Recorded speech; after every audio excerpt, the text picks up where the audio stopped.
বিরিয়ানি তো অনেকবার বানিয়েছি, তবে এটা না একটু বেশি টেস্টি হয়েছিল। যদি আপনার বিরিয়ানি পছন্দের হয়, একবার হলেও এভাবে কাঁঠাল বিরিয়ানি ট্রাই করুন। বিশ্বাস করুন, এটা এতটাই সুস্বাদু, একবার খেয়ে নিলে এর স্বাদ কখনো ভুলতে পারবেন না। তাছাড়া কাঁঠাল বিরিয়ানি বানানোও কিন্তু খুবই সহজ।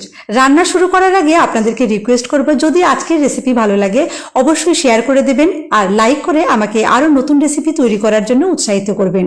আর যদি আমার চ্যানেলটি এখনো সাবস্ক্রাইব করে না থাকেন, আরও নতুন নতুন রেসিপি দেখার জন্য আমার ইউটিউব চ্যানেল আরজাদি কিচেন সাবস্ক্রাইব করে রাখুন আর রেসিপির নোটিফিকেশন পাওয়ার জন্য পাশের বেল আইকনটি অন করে রাখবেন। আর যদি আপনি ফেসবুক থেকে দেখেন, তাহলে আমার ফেসবুক পেজ আরজাদি গুড ফুড পেজটি অবশ্যই ফলো করে রাখবেন। দেখুন, কথা বলতে বলতে আমি কিন্তু কাঁঠাল আর আলু ডুমো ডুমো করে কেটে নিয়েছি।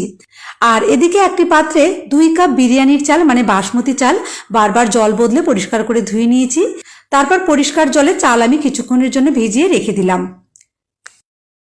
এখন প্রেসার কুকারের মধ্যে কাঁঠাল আর আলুর টুকরোগুলো দিয়ে এর মধ্যে 1/2 কাপ মতো জল, সামান্য একটু লবণ আর হলুদ দিয়ে একটা সিটি দিয়ে সেদ্ধ করে নেব।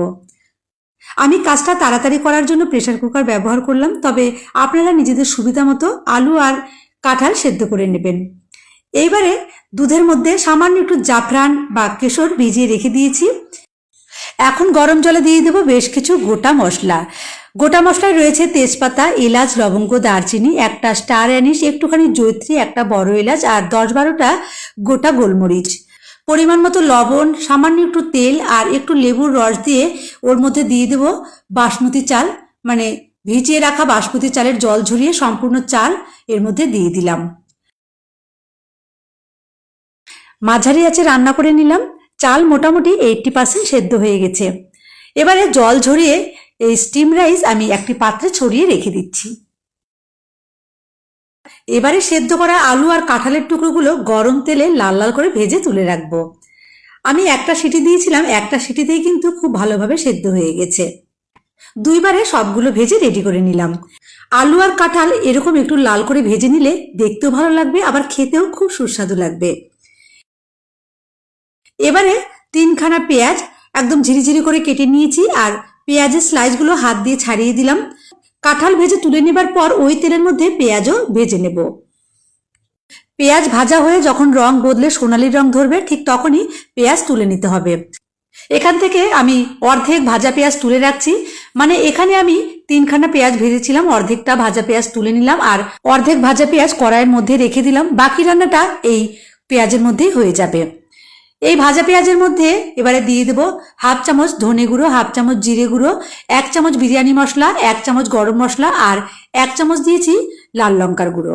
সামান্য একটু জল দিয়ে মশলা খুব ভালো করে কষিয়ে নিতে হবে, যেন মশলা থেকে তেল ছেড়ে যায়। তো দেখুন, মশলার রং বদলে গেছে, মশলার উপরে তেল ভেসে উঠেছে। এই সময়ে একটি কুচনো টমেটো আর পরিমাণ মতো লবণ দিয়ে আবারও খুব ভালো করে কষিয়ে নেব। দেখুন, মশলা খুব সুন্দরভাবে কষানো হয়ে গেছে। এখন টেবিল চামচের 2 থেকে 3 চামচ ফ্যাটানো টক দই দিয়ে গ্যাসের ফ্লেমটা একদম লোতে রেখে নাড়াচাড়া করে ভালো করে মিশিয়ে দিতে হবে। অবশ্যই গ্যাসের ফ্লেমটা লোতে রাখতে হবে, নইলে কিন্তু টক দই ফেটে যেতে পারে। আমি প্রথমে টক দই খুব ভালো করে মিশিয়ে নিয়ে তারপর গ্যাসের ফ্লেমটা মিডিয়ামে করে দিলাম। এবারে ভেজে রাখা আলু আর কাঁঠাল দিয়ে খুব ভালো করে মশলার সঙ্গে 2 থেকে 3 মিনিট কষিয়ে নেব। কাঁঠাল দেবার পর বেশিক্ষণ রান্না করতে হবে না, মশলার সঙ্গে কাঁঠাল মজে আসলেই হবে। কাঁঠাল আর আলু খুব ভালোভাবে সেদ্ধ হয়ে গেছে। প্রথমে তো প্রেসার কুকারে সেদ্ধ করেছি, তারপর ভালোভাবে ভেজে নিয়েছি, তাই বেশিক্ষণ আর রান্না করার প্রয়োজন নেই। কয়েকটা কাঁচা চেরা লঙ্কা দিয়ে গ্যাসের ফ্লেমটা বন্ধ করে দেব। কাঁঠাল খুব সুন্দরভাবে রান্না করা হয়েছে, দারুণ সুঘ্রাণ বেরিয়েছে, একদম মশলা আর কাঁঠাল ভালোভাবে মজে এসেছে আর কাঁঠাল থেকে দেখুন তেল ছেড়ে দিয়েছে। ঠিক এরকম অবস্থায় আমি গ্যাসের ফ্লেমটা বন্ধ করে সাইডে রেখে দিচ্ছি। এইবারে দেখুন, আমি তলা চওড়াযুক্ত একটি বড় পাত্র নিয়েছি। ওর মধ্যে প্রথমে দিয়ে দেব ভাত, মানে 80% সেদ্ধ করে রাখা স্টিম রাইস। প্রথমে পরিমাণ মতো ভাত দিয়ে লেয়ার করে নিতে হবে, তার উপরে দেব রান্না করা কাঁঠাল, আলু আর একটুখানি গ্রেভি দিয়েছি। উপর থেকে একটুখানি দিয়ে দিলাম কেশর ভেজানো দুধ, 1 চামচ মতো ঘি আর সামান্য একটু বিরিয়ানি মশলা, আর দিয়ে দেবো একটুখানি ভাজা পেঁয়াজ। দ্বিতীয় লেয়ারটাও আমি একইভাবে তৈরি করে নেব। তো বন্ধুরা, এই মুহূর্তে যারা আমার ভিডিওটি দেখছেন, আপনাদের মূল্যবান সময় আমাকে দেওয়ার জন্য অসংখ্য ধন্যবাদ জানাই। এভাবেই প্লিজ আপনারা আমার পাশে থাকবেন। আর যদি কোনো পছন্দের রেসিপি আপনি আমার কাছ থেকে দেখতে চান, অবশ্যই কমেন্ট করে জানাবেন। আমি চেষ্টা করব আপনার পছন্দের রেসিপিটি শেয়ার করার জন্য। দেখুন, আমি কিন্তু কথা বলতে বলতে বিরিয়ানি দুটো লেয়ার করে সাজিয়ে দিয়েছি। আর সবশেষে একটুখানি ভাজা পেঁয়াজ, কেশর ভেজানো দুধ, বিরিয়ানি মশলা, 1 চামচ মতো ঘি, আর উপরে দিয়েছি পুদিনা পাতা আর ধনে পাতা। এবারে ঢাকা দিয়ে 10 মিনিটের জন্য দমে রাখবো। একদম হালকা আঁচে 10 মিনিট রেখে দেব। তো এটা রান্না হতে থাক, ততক্ষণে বিরিয়ানি দিয়ে খাওয়ার জন্য আমি খুব অল্প সময়ে চটপট একটি রায়তা রেডি করে দেখাচ্ছি। বিরিয়ানি দিয়ে এই রায়তাটা খেতে কিন্তু জাস্ট অসাধারণ লাগবে। একটি পাত্রে আমি নিয়ে নিলাম কুচনো শসা, কুচনো পেঁয়াজ, একটুখানি টমেটো কুচি, গাজর কুচি, আর সামান্য একটু ধনেপাতা কুচি। রায়তা একটু ঝালঝাল হলেই আমার কাছে খেতে বেশি ভালো লাগে, তাই দুটো কুচনো কাঁচা লঙ্কা দিয়ে দিলাম। আর দেবো টক দই। টক দই ফেটিয়ে দেওয়ার চেষ্টা করবেন, ফেটিয়ে দিলে একদম ক্রিমের মতো রায়তা তৈরি হবে। একটু চটপটা টেস্ট আনার জন্য সামান্য একটু করে চাট মশলা আর ভাজা জিরে গুঁড়ো দিয়েছি, আর দিলাম পরিমাণ মতো লবণ। এর মধ্যে একটুখানি যদি বিট লবণ দেওয়া যায়, খেতে কিন্তু অনেক বেশি টেস্টি লাগবে। এই সমস্ত উপকরণ সবকিছু একসঙ্গে মিশিয়ে নিলেই রায়তা একদম রেডি হয়ে যাবে। আমি আজকে আপনাদের যে রায়তা তৈরি করে দেখালাম, এটা খুব কম সময়ে আর খুব সহজভাবে বানানো যায়। খেতে দারুণ মুখরোচক আর ভীষণই হেলদি। এইভাবে রায়তা তৈরি করে বিরিয়ানির সাথে পরিবেশন করুন, দারুণ লাগবে। এদিকে আমার বিরিয়ানির পাত্রটা 10 মিনিট দম দেওয়া হয়ে গেছে। আমি গ্যাসের ফ্লেমটা বন্ধ করে ঢাকনাটা আপনাদের খুলে দেখাচ্ছি। কি ভালো যে হয়েছে, এমন সুঘ্রাণ!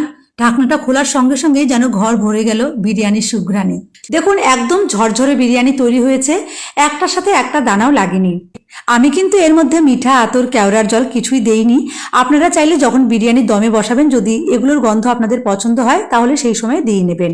এটা যে খেতে কতটা মজার হয়েছে, একবার না বানিয়ে খেলে বিশ্বাস করতে পারবেন না। আমি সবাইকে রিকোয়েস্ট করব, একবার হলেও এভাবে কাঁচা কাঁঠাল বা এঁচোড়ের বিরিয়ানি অবশ্যই বাড়িতে বানিয়ে সবাই মিলে খাবেন, স্বাদ মুখে লেগে থাকবে। তো বন্ধুরা, আজ আমি আসি। সবাই ভালো থাকবেন, সুস্থ থাকবেন। ধন্যবাদ।